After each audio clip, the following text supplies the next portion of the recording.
Hello, my friend, and welcome to Pro Wrestling Daily. My name is Aaron Machbitz. Drew McIntyre is a national treasure. He went on Impulsive and just talked shit for an hour with Logan Paul about everything you could possibly think about. I absolutely love Drew McIntyre, and WWE is better with him. Of course, he should be given his flowers. He should be given all of the flowers for what he did during COVID. He carried the company. He mentioned that on the podcast interview, and it's absolutely 100% true that us WWE fans should give Drew McIntyre all the credit in the world. We should give him his flowers for carrying an entire company during one of the hardest periods in wrestling ever during the COVID era. Also, Drew McIntyre talks about Travis Scott. He completely goes in on Travis Scott, how at WrestleMania he ruined it. He had a 6-minute run-in. He absolutely ruined the main event, and he calls him a piece of shit. I absolutely loved it. I agree with it. Now,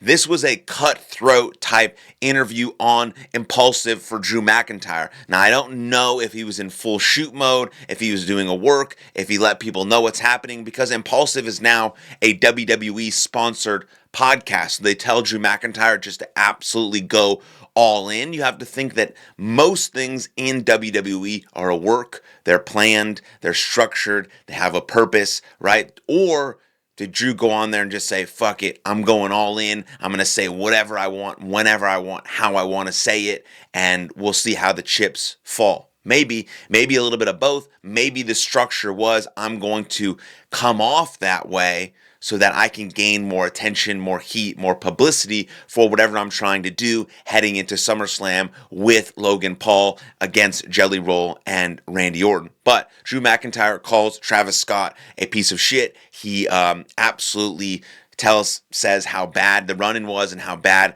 that involvement was at WrestleMania. I think almost everyone agrees on that. Then my favorite part of the whole interview was when Drew McIntyre calls CM Punk a genuinely bad human being and a genuine piece of garbage. Piece of shit. I do not like CM Punk. I say it almost every single time I do a video, but I do not like CM Punk. I think he's a fraud. I think he's a scam artist. And I'm glad Drew McIntyre finally understands that, right? They had a long feud, a really good feud. I'm not saying CM Punk is a bad professional wrestler. I'm not saying that CM Punk doesn't draw the best out of his opponents, because he does. Most recently, we saw that with John Cena. But I'm also saying behind the scenes, he's fraud. He's a two-face. He's a scam artist. He says things that you want to hear, but doesn't actually follow through on that behavior. And Drew McIntyre clearly sees that. Now, again, I don't know if this is a work, if this is a shoot, if Drew McIntyre actually feels this way, if this was okayed and permitted by WWE. I don't know. I don't know those deep inner workings, but I do know everything in professional wrestling is meant to be a work. Everything is meant to suspend your disbelief. Everything is meant to create tension and animosity and heat backstage. So if Drew McIntyre and CM Punk ever get back in the ring, it seems like they really hate each other. Now, I do believe for a fact that Seth Rollins and CM Punk really do hate each other, and they've just amplified that on screen. Now, we know that might happen. Some of that might come to fruition at SummerSlam, because Seth Rollins says he's never going to allow CM Punk to be champion while he's alive, but he's currently injured. Will he come back at SummerSlam to prevent that, to cash in the Money in the Bank? Drew McIntyre seems to think that Seth Rollins' injury is legit and doesn't really understand why they would fake it, how that would make anything better, how that would be a surprise, because Money in the Bank cash-ins are already a surprise. I just think that the group was going a little stale.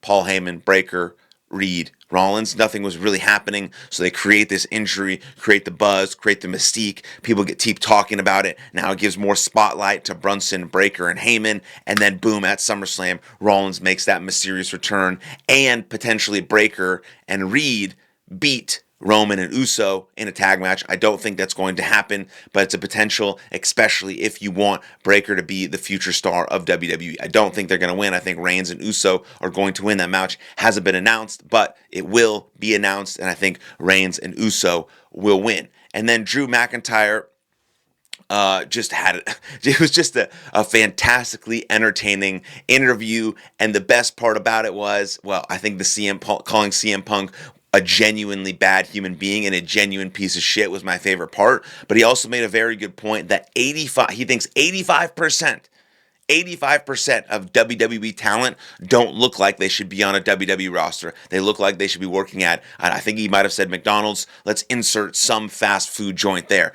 I mean, he tells people to get in the gym. 85, he calls out 85% of the roster saying they don't look like professional wrestlers. They don't care about their craft. They need to get in the gym. And that's a huge call out. And for the most part, Drew McIntyre is right. Like, as fans, we want to see people who look like they can do damage, who look tough, who look strong, who look mean, who look like they can beat the shit out of someone in a fight. Because that's what WWE is trying to portray. It's trying to portray a violent drama. It's trying to portray the hero versus the villain story. And you need people to look like they can do damage, like Drew McIntyre. He's an absolute stud. Drew McIntyre is an absolute stud. He's a national treasure. He's one of my favorite wrestlers on the planet, and WWE is way better with him in it. So cheers to Drew McIntyre going on Impulsive and just absolutely talking smack, doing whatever he wants, being a loose cannon and all that good stuff. And then we'll move on to our next sort of subject, which is just a quick one with The Rock and John Cena. At a recent fan expo, John Cena says he would love to face The Rock one more time before his career ends, and that really depends on if The Rock ever wants to show up. Just like Travis Scott, The Rock ruined WrestleMania because he decided not to be there. Travis Scott ruined WrestleMania because he decided to be there. The Rock ruined it because he decided not to show up. Now, there's a potential that we might see a John Cena versus The Rock one more time before John Cena retires. That really all depends on if John Cena shows up at SummerSlam, tries to steal the soul of Cody Rhodes. Cody Rhodes turns him down again because John Cena saves him, double turns back into a babyface, turns on The Rock, saves Cody Rhodes as a babyface, turns himself back to a babyface, and then you see potentially The Rock and John Cena have that feud, have that match, because John Cena realizes the errors of his ways, doesn't want anyone to have their soul stolen by The Rock anymore, so John Cena takes it upon himself to beat down The Rock,